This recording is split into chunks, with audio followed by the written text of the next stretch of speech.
ማርሽ ባንድ ብቻ አይደለም ካላንደር ሁሉ ሊዘጋ ይችላል።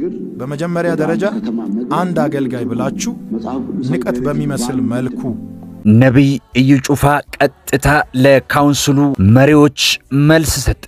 እነሆ ከዚህ በመቀጠል የነቢይ እዩ ጩፋ ምላሽ እነሆ ትከታተላላችሁ። ሰብስክራይብ ይደረግ። ሰላም የተወደዳችሁ የእግዚአብሔር ቤተሰቦች፣ ሰዓታችን የተለያየ ስለሆነ በአገር ውስጥ ያላችሁ ጉድ ሞርኒንግ፣ ከአገር ውጭ ያላችሁ ጉድ ኢቭኒንግ ብያችኋለሁ። ሰሞኑን አንዳንድ ሰዎች በአንዳንድ ጉዳዮች ላይ እያነሱ የነበሩት ጥያቄ ስላለ ከዚህ ጥያቄ ጋር ተያይዞ ጥያቄውን በጥያቄ ለመጠየቅ ነው ቀለል ባለ መልኩ የመጣሁት። አንዳንድ ሰዎች እንደ ጫወታም ያነሳሉ፣ አንዳንድ ሰዎች ደግሞ ሲሪየስ አርጎም የሚያነሱ ሰዎች አሉ። በመግለጫ መልክም መልእክት ላስተላለፉ ሰዎች ጥያቄያቸውን በጥያቄ መጠየቅ እፈልጋለሁ። በመጀመሪያ የማነሳው አንድ አገልጋይ ወደ አንድ ከተማ ሲገባ የከተማዋ ባለስልጣናት፣ ታዋቂና ዝነኛ ሰዎች፣ ባለሀብቶችም ጭምር ዌልካም ለማለት ለምንድነው የሚወጡት? ጥያቄው በጥያቄ ሲጠየቅ በምን አይነት ሰዎች ዌልካም እንዲባሉ ትፈልጋላችሁ? አንድ አገልጋይ ወደ አንድ ከተማ ሲገባ 7 እና 8 ፓትሮል ለምን ያስፈልጋሉ የሚል ጥያቄ የምታነሱ ሰዎች በባጃጅ ታጅቦ እንዲገባ ነው የምትፈልጉት? አጀብ ብላችሁ ሁከት የምትፈጥሩ ሰዎች ለመታጀብ ፈልጋችሁ ከሆነ እንድትታጀቡ የሚያደርግ ሥራ መጀመሪያ መስራት አለባችሁ። ምንም ውስጣችሁ ላይ ሳይኖር ባዶ ቀፎ ሆናችሁ ለመታጀብ ማሰብ በጣም የበዛ ሞኝነት ነው።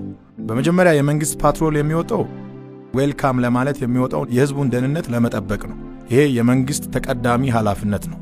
በመቀጠል ደግሞ አምላክ የላከው አገልጋይ ወደ ከተማ ሲገባ ዌልካም ለማለት ነው የሚወጣው። የክርስቶስ አምባሳደር ይመጣል ተብሎ ማርሽ ባንድ ብቻ አይደለም ካላንደር ሁሉ ሊዘጋ ይችላል።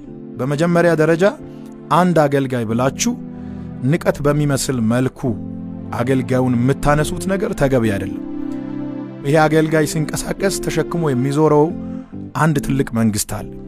እኔ ማምነው ከዚህ በኋላ ቪኤቶች ብቻ ሳይሆን በዚህ ዘመን የተፈጠረ ነገር ካለ ተጨምሮ አገልጋዮች ዌልካም ይባላሉ። ለመቀበል እንደምትቸገሩ አውቃለሁ፣ ግን ኦፕሽን የላችሁ። አገልጋዮችን በንቀት አትዩ። አገልጋዮች የእግዚአብሔር ቃል አቀባዮች ናቸው። አገልጋዮች የእግዚአብሔር ምልክት ናቸው። አገልጋዮች የእግዚአብሔር ድምጽ ናቸው። ይህንን መልእክት ወደ እናንተ ሳደርስ ፕሮፌቲዩን ፕሮቴክት ለማድረግ አይደለም። እኔ ኦልሬዲ ፕሮቴክትድ ነኝ፣ ከለላ ውስጥ ነኝ። እንደገና ደግሞ ስለ ራሴ የሚከራከር ሰው አይደለሁም። እኔ የሚሰራው ሥራ የማደርገው ነገር ሁሉ የተገለጠ ነው። ልትሸሽጉት የማትችሉት ነገር ስለተገለጠ ከመቀበል ውጭ ምርጫ የላችሁ። ከኋላ ለሚመጣው ትውልድ የምታስቀምጡትን ከርስ፣ የምታስቀምጡትን ቀይ ምልክት እንደማይቻል የምትናገሩትን ነገር እንደሚቻል ለማሳየት ነው። ሙሴ ኢያሱን፣ ኤልያስ ኤልሳዕን፣ ጳውሎስ ጢሞቴዎስን እንዳበረታቱ ሁሉ እኔም የሚቀጥለውን ትውልድ ማበረታታት እፈልጋለሁ። በማስፈራራትና በማስጨነቅ ቀጥሎ የሚነሳውን ትውልድ ተስፋ ለማስቆረጥ የምትፈልጉ ሰዎች እኔ አለሁ። ከዚህ በኋላም ፊት ለፊት ቆሜ ለሚመጣው ትውልድ በር ለመክፈት ከፊት አለው። እግዚአብሔር ከትውልድ ጋር ይሰራል። እግዚአብሔር በትውልድ ላይ ይሰራል። የሚመጣው ትውልድ ትከሻው ከናንተ ጋር እኩል አይደለም፣ በጣም ከፍ ያለ ነው። በአስተሳሰብ፣ በመረዳት፣ በእያንዳንዱ ብቃት የሚመጣው ትውልድ ራሱን የገነባ፣ ያነበበ፣ የተረዳ የእግዚአብሔርን መንግስት ጉዳይ በትክክል ጠንቅቆ የሚያውቅ ነው። አንዳንድ ሰዎች ዘመኑን በሚመጥን መልኩ መንቀሳቀስን እንደ ኃጢአት ያያሉ። ሐዋርያት ሥራ ምዕራፍ 23 ቁጥር 23 ላይ የሮም ሻለቃ ጳውሎስን ከገዳዮች እጅ ለማስመለጥ የአገር ገዢ ወደ ሆነው ወደ ፕሌክስ ቂሳሪያ ሲልክ ለአንዱ ጳውሎስ 200 እግረኛ ወታደሮችን፣ 200 ደግሞ ጦር መሳሪያ ያላቸውን፣ ከነዚህ ውጪ ደግሞ 70 ወታደሮች፣ አንድ ላይ 470 ወታደሮችን ለአንዱ ጳውሎስ እንዲመደብ ነው ያደረገው። ስለፈራም አይደለም፣ ችግር ስላለበትም አይደለም። ጳውሎስ በ470 ወታደሮች የታጀበው 7 እና 8 የመንግስት ፓትሮል ለምን ይመደባል? በዚህ ልክ መታጀቡ ለምን አስፈለገ የምትሉ ሰዎች ለአገልጋዮች መንግስታዊ የሆነ ፕሮቴክሽን፣ መንግስታዊ የሆነ ከለላ፣ መንግስታዊ የሆነ ዌልካም መንግስታዊ የሆነ ጥበቃ ያስፈልጋል። ለብዙ ሰዎች ሞዴል የሆነ ምልክት የሆነ ታላቁ ሐዋርያ ጳውሎስ በ470 ወታደሮች ታጅበዋል እያልኩ ነው። አይ እሱ የታጀበው እንደዚህ ስለሆነ ነው እንደዛ ስለሆነ ነው ብለ ማስተባበያ ልሰራ ትችላል። እኔ እያልኩ ያለሁት ለአንዱ ጳውሎስ 470 ወታደሮች ተመድበዋል እያልኩኝ ነው። ለሃጋሲ ሽንቱልስ ያባብ ጦሶነያሽ ኦይዱ ጤታን ላፑንታም ወታደራይ እሲ ጳውሎስ አስማዳበት ይዝጋይዳዳይስ የሮም ሻለቃ ለአንዱ ጳውሎስ 470 ወታደር እንዲመደብ ትእዛዝ ሲሰጥ ጳውሎስ ቪአይፒ ብቻ ሳይሆን ቪቪአይፒ እንደሆነ ስለሚያምን በዘመኑ የነበሩ የሃይማኖት መሪዎች አልተረዱትም። ይህ የሮም ሻለቃ ግን ተረድቶታል። አንድ በእግዚአብሔር ለተሾመ አገልጋይ ምን ያህል ክብር እንደሚገባ መንግስትና መንግስታዊ የሆኑ መዋቅሮች በተረዱበት በዚህ ጊዜ የቤተ ክርስቲያን መሪዎች አይናቸው መከደኑ ከምንም በላይ የሚያስገርም ነው። ጳውሎስ በ470 ወታደሮች የታጀበው በፈጠረው ተጽዕኖ ልክ ነው። አንድ ሰው ምንም አይነት ተጽዕኖ ሳይፈጥር አይደለም በወታደር በወፍም አይታጀብም። የምትፈለጉትም ሆነ የምትታጀቡት በፈጠራችሁ ተጽዕኖ ልክ ነው። ተጽዕኖ ፈጣሪው ደግሞ ጌታ ነው።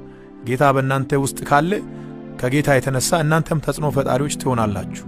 በቅርብ ጊዜ በመስቀል አደባባይ እንዲያገለግል ከአሜሪካ ተጋብዞ የመጣው ወንጌላዊ ፍራንክሊን ወደ ኢትዮጵያ ሲገባ በጠቅላይ ሚኒስትር ደረጃ የዌልካም ፕሮግራም ተደርጎለታል። አይናቸው መብራቱን ነው የሚያሳየው። ወንጌልና ወንጌልን የሚሰብኩ ሰዎች በኢትዮጵያ ምድር የተገፉበት የበታች የተባሉበት የተናቁበት ዘመን ይበቃል። እግዚአብሔር ለወንጌልና ወንጌልን ለሚሰብኩ ሰዎች የክብር ዘመን እንዲሆን አድርጓል። ይሄ ማለት የእግዚአብሔር ክብር መጋፋት አይደለም። ቤቱ በዛ ፓትሮሉ በዛ የምትሉ ሰዎች እግዚአብሔር ባንተ ኮልኮሌ እንዲታጀብ ነው የምትፈልገው። እግዚአብሔር በፓትሮል የሚታጀብ አምላክ አይደለም። ፓትሮሉም ለኛ ነው። እኛንን የምንታጀበው ከዚህ በኋላ በምድር ያለው ነገር ሁሉ ለኛ ነው።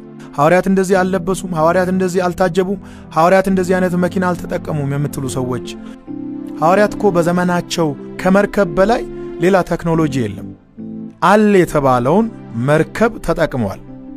በእውነት እስኪ አንድ ነገር ሊጠይቃችሁ፣ ሐዋርያት በዚህ ዘመን ቢኖሩ ቤት መኪና አይጠቀሙ ማለት ነው? ጳውሎስ ወይም ጴጥሮስ በእኛ ዘመን ቢኖሩ አውሮፕላን ተሳፍሮ አሜሪካና ካናዳ ሄዶ አያገለግሉም ብላችሁ ታስባላችሁ? ሁኔታው ከፈቀደና በዛ ላይ ከደረሱ ፕራይቬት ጀት ገዝቶ አይጠቀሙም ብላችሁ ታስባላችሁ? ብታምኑም ባታምኑም በኢትዮጵያ ምድር በራሳቸው ጀት እየተንቀሳቀሱ የሚያገለግሉ አደገኛ ሰዎች ይነሳሉ።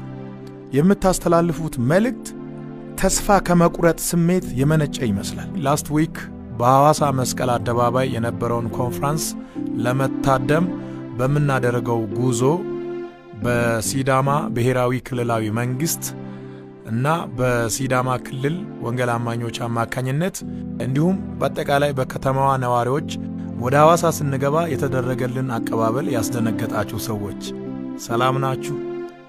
ለማንኛውም ከዚህ በኋላ በሚደረጉ ክሩሴዶች ከዚህ የተሻለና የበለጠ ነገር እንደሚሆን እንዳትጠራጠሩ ከወዲሁ ማረጋገጫ ሊሰጣችሁ ወዳለሁኝ።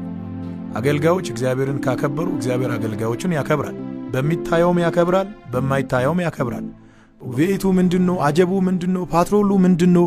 ወዴት እየደን ነው ያላችሁ ሰዎች ያው በሰዓቱ ወደ መስቀል አደባባይ እየደን ነበርን። ከዛ ውጪ የትም የሄድነው ቦታ የለም። ከሐዋርያት ዘመን በኋላ ያልተቀየረው ጌታ ብቻ ነው። ሌላው ሁሉ ተቀይሯል። ትራንስፖርቴሽን በል፣ አለባበስ በል፣ የኑሮ ዘይቤ በል፣ ሁሉም ነገር ተቀይሯል። ያልተቀየረው ወንጌል ብቻ ነው። ሲያሳያኒ ዲዲዮ ባይ በከመላሊያባ በኒ አትዳ ኢርፋንያን ዚንአጊየ እስዋን ሜተታይ ዳቃጊየ አሳይ ዲዲዮ ባይ በታው ገለና ዘመኑ ሲቀየር ከዘመኑ ጋር ሁሉ ተቀይሯል። ቦልድ በሆነና ጠንከር ባለ መልእክት ተመልሼ እመጣለሁ። የበሻሻው አብይና የሾለው ነብይ በተራ ጫጫታ ይጠፋል ብሎ ማሰብ ተራ ቅዠት ነው። ለማንኛውም ይህንን መልእክት ለጓደኞቻችሁና ለቤተሰቦቻችሁ ቶሎ ሼር አድርጉ። ሰላም ቆዩልኝ። ከበራችሁ ውድ አድማጭ ተመልካቾቻችን ብትሰሙት የተገባ ነው ብለን በዚህ ሰዓት ወደ እናንተ ያደረስነው መረጃ በዚህ መልኩ ተጠናቋል። ስለ አብሮነት ቆይታችሁ ከልብ እናመሰግናለን። በሌላ መረጃ ዳግም እንድንገናኝ ያስችለን ዘንድ ይህንን ቻናል ሰብስክራይብ፣ ላይክ፣ ለወዳጅ ዘመዶቻችሁ ደግሞ ሼር በማድረግ አዲስና ወቅታዊ ሰሞንኛ ትኩስ መረጃዎችን ይከታተሉ ስንል በአክብሮት እንጠይቃለን። ቸር ሰንብቱ።